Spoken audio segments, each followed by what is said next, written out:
What's up, team? This is Eric and Ryan coming back at you with another edition of How to Run Like a Warrior. This is episode 3 here. We're going to be talking about one of the most important things to do with running on how to get the most out of your training, which is hydration and how to be properly hydrated. Ryan here listened to about 15 minutes of a podcast, so he's our expert on the topic, and he's got some terms for you here. I mean, I would say probably an expert now. 15 minutes. It was a 50-minute long one. I only made it 15 minutes, though. I was planning on going further, so I can give you what I got so far. Like we all know, water is an essential part of life. And love it. H2O. Exactly. Gotta get it. And human composition is mostly water. Therefore, you need water. I mean, it goes hand in hand. Yeah, that's a good point. And just some quick little knowledge bits for you here. I thought this was fascinating. Just a terminology that came with hydration. And who would even know it? But I guess, so dehydration, like we all know, is actually in the process of losing water. But if you are in a static state of being dehydrated, that is called hypohydration. So if you are currently man, I'm dehydrated for a while, then I've been dehydrated for a while. That is also that is a state of hypohydration, not dehydration. The things you learn in 15 minutes, I tell you. So if you're running and you're sweating a lot, that sweat leaving your body, that's the dehydration. Yeah. Whereas if you're just sitting on the couch and there's not enough water in your body, that's the hypohydration, not the dehydration. I think. I mean, there you go, man. You heard it here. Don't quote me.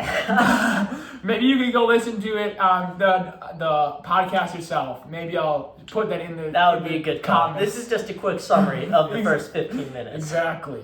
And euhydration is the normal total body water in your body, I guess. 42 liters. Fun fact is the normal amount of water in your average man. Yeah, that's all I got. And so one question people always ask is, what are my daily needs of fluid intake? And that is a good question. It really all depends. There's some kind of consistency, but it's really kind of depends. It kind of alters here and there for each individual and how much fluid they need, because your fluid needs are based on your fluid losses, believe it or not. That's a great point. Yeah, so someone who's being really active, sweating a lot, they're going to want to or have to drink more water than someone who is not sweating a lot throughout the day. Exactly. That type of deal. And being the warrior runners that we are, in this kind of, as it's getting hotter. Yeah, this heat wave hitting the Midwest. Exactly. It's practically Texas. You're going to want to drink more fluids, drink more water to stay hydrated and to stay away from that hypohydration, And so you lose water by sweating and urinating. You do that too. And it depends. So your fluid needs depends on your metabolism, the environment, your activity, and there's a few other ones that kind of just depends on the individual. Yeah. So how do you know if you gotta be drinking more water? Well, we looked into the symptoms for you, and here's what we found. If your pee is very dark, that's a bad sign. You want it to be light. Also, some physical signs: headaches, just being irritable, being really crabby, feeling tired. If you go for a run and you're like, man, I'm feeling really sluggish, I don't really know why, you might be dehydrated, might be worth drinking a little extra water when you get home. Good to think about, some good points. Practically doctors in this field. Yeah.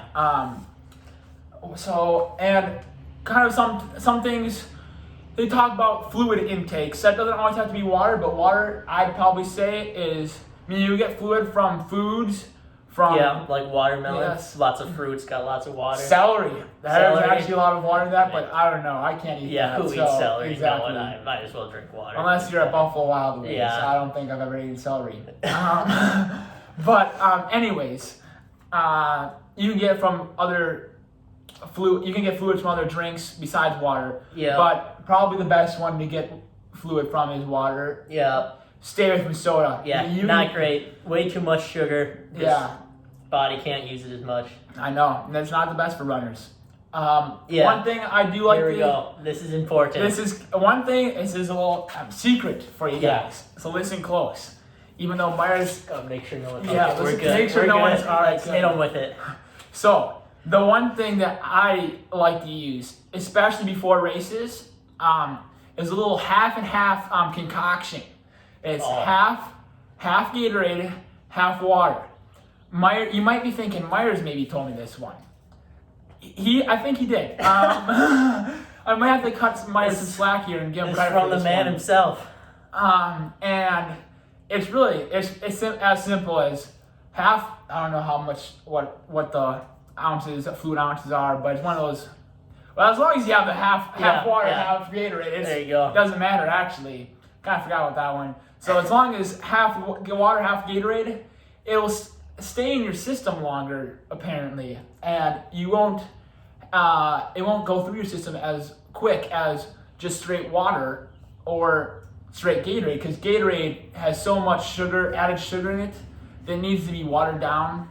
The powdered Gatorade or Powerade, you can just add however much you want, so you can lighten it up on the added sugars. That's good, but half Gatorade, half water, it's perfect. Yep. Perfect concoction to get you in the racing mindset, or even if after a tough workout, before a tough workout, if you're feeling it, go for it. Yeah, that half and half, great stuff. I think it tastes better than straight Gatorade. I think the straight Gatorade a little too strong too strong for me. Another favorite, especially after the run, if you haven't tried this, definitely give it a shot. Chocolate milk after a run. Amazing. Ryan, not a huge fan. I think it's pretty great. That's one to try. Yeah, other than that, just kind of stick to the water. Personally, I think it's easier I think it's harder. I don't know what I'm trying to say here. Basically, I think it's a little better if you're drinking too much water, because your body will just get rid of it, than if you're not drinking enough, if that makes sense. Sounds good. I think it's harder to drink too much than too little. So I like to play it safe and drink a fair amount of water.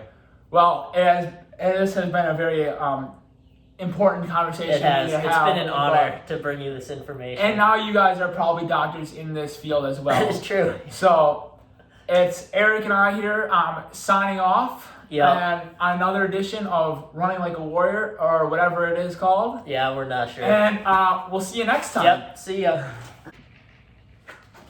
Oh man, Eric, I think we forgot something. I think you're right. We got a little more information for you. Coming back. False alarm. Not gone yet. We were informed that actually some of you guys were having trouble commenting on the video. So if that is the case, if you can't comment on the video, if you're logged in your school district email, feel free to email either Eric or I your questions at 20ryhartman@wassaschools.org. Yeah. Or mine is 20er.audison@wassaschools.org.